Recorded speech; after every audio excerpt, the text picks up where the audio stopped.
Today's video, I'm going to teach you how to use Google Analytics.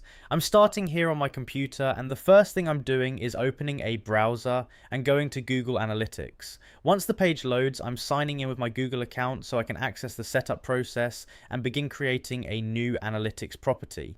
Now that I'm in, I'm clicking Start Measuring.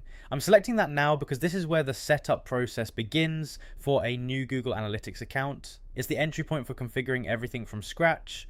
At this stage, I'm entering the account name, I'm typing it in carefully, and then clicking Next. This step helps define the overall account that will hold your analytics data. Now I'm moving on to the property setup. I'm entering the property name and clicking Next again. I'm doing this so Google Analytics knows what specific website or app this data belongs to. Next, I'm choosing the industry category and the business size. I'm selecting the options that best match the type of business, so Google can tailor reports and insights accordingly. Once that's done, I'm clicking Next. I'm moving forward now into the business objectives section where I can define what I want to track. At this point, I'm choosing my business objective and clicking Create. I'm selecting that now because this finalizes the core setup of the analytics property. After that, I'm checking the agreement box. I'm clicking I accept to confirm the terms and conditions required to use Google Analytics.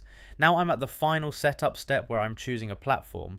I can either select web, app, or skip this step for now, depending on how I want to configure tracking. I'm selecting or skipping as needed to proceed. Once this is complete, Google Analytics finishes setting up the account and takes me to the main dashboard where reports, data streams, and tracking tools are available. From here, I can start exploring reports, setting up tracking, and analyzing website traffic, user behavior, and performance data. And that's it. You've now seen how to use Google Analytics, from signing in and starting setup to configuring your account, defining your property, selecting business details, and completing the initial setup so you can begin tracking data.